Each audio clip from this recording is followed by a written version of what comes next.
دوستان، شبتون بخیر. امروز دومین روزه که دارم از صفم فیلم میگیرم و واسهتون توی یوتیوب بارگذاری میکنم. من تو قسمت بورس، تو قسمت آپشن خرید و فروش سهام انجام میدم. تقریبا نیمی از کاربران از آپشن اطلاعاتی ندارن. آپشن به چه صورته؟ به این صورتی که سود و ضررت، البته سودت نه، ضررت مشخصه ولی سودت نامحدود.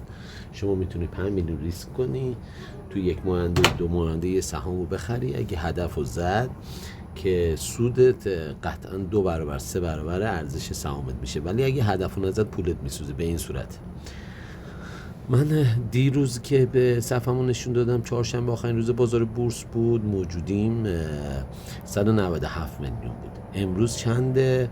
پیش بینیم این بود شنبه مثبت شه، ذره ورود پول زدم. امروز 256 میلیون، یعنی یه مبلغ 200 میلیونی توی خدمتتون عرض کنم یک روز سودش واسه من چقدر شده؟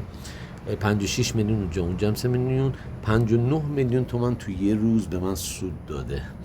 سهامم هم گذاشتم ذوب خریدم به تاریخ 18/6.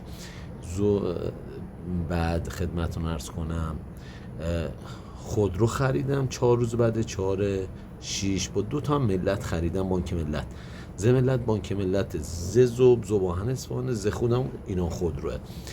خدمتتون عرض کنم این سهاما ببینید نوسانش چقدر بالاست. 25%، 26%، 125%، بعد 150%. این سودای یک روزه فقط. خدمتتون عرض کنم سهاما منفی بودن.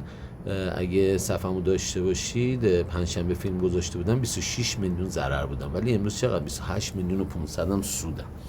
هر روز از صفم فیلم میذارم، تو پیجم میذارم، ولی کسی که دوست داشتن دنبال کنن، مشاوره بگیرن، ضرر زیانو بهشون توضیح بدم.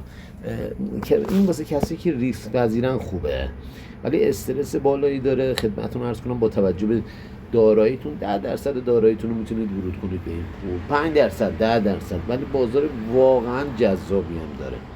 من امروز 31.5 بوده، عکس پیجمو گذاشتم، خرید و فروشمو که شما دارید دنبال میکنید. هر روز صفحه پیجمو میذارم، موجودیمو شما میبینید دیگه، ضررم، سودم، زیانم. ببین اگه خوب بود میتونید پیگیری کنید، دنبال کنید. سود وحشتناکی داره، یعنی اگه شما بتونید یک ماه درست بخرید قطعاً پولتون 5 برابر میشه، ولی به هر دلیل اشتباه بخرید پولتون میسوزه. الان این سفر رو میذارم براتون. فردا هم 12:30 بازار بسته میشه. موجودیمو بعد 12:30 براتون بارگذاری تو همین پیجم بارگذاری میکنم. امیدوارم که کسی که دنبال یه درآمد هستن از راه دور بتونم بهشون کمک کنم، هم خودم خیلی دارم سود میکنم، هم به طرف سود برسونم. این با توجه به شرکتایی که سود میدن، ناخودآگاه هیچ کسی هم وسط ضرر نمیکنه، شما هم باهاشون دارید سود میکنید. شبتون خوش.